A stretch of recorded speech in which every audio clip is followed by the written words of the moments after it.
Hello বাচ্চারা, আজ আমরা শুনবো সময়ের মূল্য নামক গল্পটি। শুরু করা যাক তাহলে।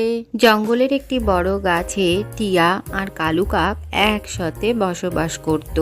টিয়া ছিল খুবই কর্মঠ আর পরিশ্রমী, অন্যদিকে কালু কাক ছিল একেবারেই অলস প্রকৃতির। একদিন টিয়া তার বাসার মধ্যে দুটি ডিম দেয়।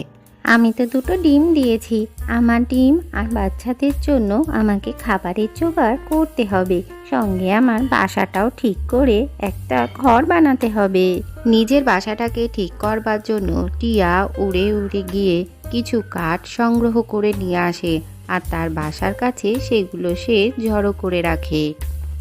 অন্যদিকে কালু কাক অলস হওয়ায় সে তার নিজের খাবারের জোগাড়ের জন্য বিভিন্ন পাখির বাসার কাছে গিয়ে খাবার চাইতে থাকে। কারোর কাছ থেকে খাবারের জোগাড় করতে না পারলে অন্য পাখিদের থেকে সে খাবার ছিনিয়েও নিয়ে আসে। একদিন জঙ্গলে প্রচণ্ড জোরে হাওয়া বইতে থাকে। টিয়া খুবই ভয় পেয়ে যায়, তার বাসা যদি ভেঙে যায় সেই কারণে। টিয়া ভয় পেয়ে গিয়ে খাবারের জোগাড়ও করে রাখে। এরপর টিয়া নিজের বাসার পরিবর্তে একটি খুব শক্ত করে ঘর বানিয়ে নেয়।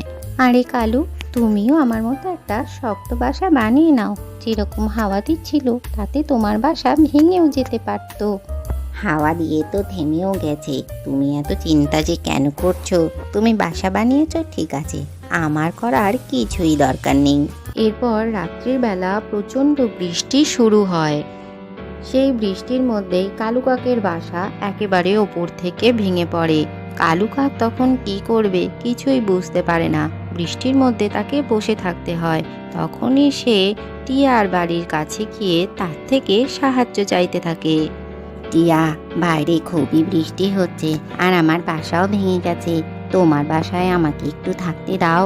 টিয়া ছিল খুবই দয়ালু, সে কালু কাককে তার বাসার মধ্যে থাকতে দেয়। কিন্তু কালু কাক খুবই অলস হওয়ায় সে টিয়ার ঘরে থাকা সমস্ত খাবার এক এক করে খেয়ে ফেলে আর তার ঘরে থাকতে থাকতে সে বেশ আনন্দ উপভোগ করে, তাই তার ঘর থেকে কোনোভাবেই সে যেতে চায় না। কালু কাক, বৃষ্টি তো থেমে গেছে, এবার তুমি তোমার নিজের বাসা তৈরি করো আর খাবারের সন্ধানও করতে থাকো। এরপর কালু কাক এদিক ওদিক ঘুরতে থাকে খাবারের সন্ধান করার জন্য।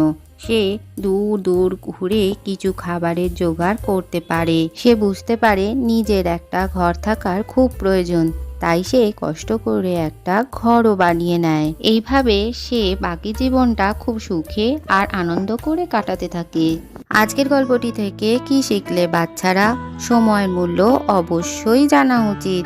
ভিডিওটি ভালো লাগলে চ্যানেলটিকে লাইক ও শেয়ার করে সাবস্ক্রাইব করে দিও।